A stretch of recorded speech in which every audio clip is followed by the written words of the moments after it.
പല സന്ദർഭങ്ങളിലും അർജുനൻ ദ്രോണർക്ക് പ്രിയ ശിഷ്യനാവുന്ന അവസരങ്ങൾ ഉണ്ടായിട്ടുണ്ട്. ദ്രോണർ അസ്ത്രവിദ്യ ഈ കുമാരന്മാരെ പഠിപ്പിക്കുന്നതിന് മുമ്പ് തന്നെ, അതായത് ദ്രോണരാണ് കൗരവന്മാരുടെയും പാണ്ഡവന്മാരുടെയും ഗുരു എന്ന് ഭീഷ്മാചാര്യർ ഉറപ്പിച്ച സന്ദർഭത്തിൽ ഈ കുമാരന്മാരെ എല്ലാം ദ്രോണറുടെ അടുത്തേക്ക് വിടുന്ന ഒരു സന്ദർഭമുണ്ട്.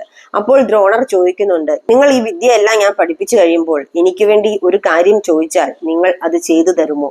എല്ലാ കുമാരന്മാരും മിണ്ടാതെ നിന്നതേ ഉള്ളൂ. പക്ഷേ അർജുനൻ ഒന്നും ആലോചിച്ചില്ല. അങ്ങേക്ക് എന്താവശ്യമുണ്ടോ അത് ഞാൻ ചെയ്യുന്നതായിരിക്കും എന്ന് അർജുനൻ പറഞ്ഞു. ഒരിക്കൽ ഗുരു ദ്രോണർ പുണ്യമായ ഗംഗാ നദിയിൽ കുളിക്കാൻ ഇറങ്ങിയപ്പോൾ ഭീമാകാരനായ ഒരു മുതല ആക്രമിക്കുകയുണ്ടായി. തന്നെത്താൻ രക്ഷപ്പെടാമെന്നിരിക്കെ ദ്രോണർ അത് ചെയ്തില്ല. പകരം അവിടെ നിന്നും എന്നെ രക്ഷപ്പെടുത്തൂ എന്ന് ഉറക്കെ നിലവിളിക്കുകയായിരുന്നു. മറ്റുള്ള കുമാരന്മാരെല്ലാം എന്ത് ചെയ്യണമെന്നറിയാതെ നോക്കിക്കൊണ്ടു നിന്നപ്പോൾ അർജുനൻ പെട്ടെന്ന് തന്നെ 5 അമ്പുകൊണ്ട് ആ മുതലയെ കഷ്ണങ്ങളാക്കി. എത്ര കൃത്യതയോടെയാണ് അർജുനൻ ആ ഉദ്യമം നിർവഹിച്ചത് എന്ന് കണ്ട് ദ്രോണർ സന്തുഷ്ടനായി. അതിനു പകരം ദ്രോണർ അർജുനന് ഒരു അസ്ത്രം ഉപദേശിച്ചു നൽകി. അതാണ് ബ്രഹ്മശീർഷ.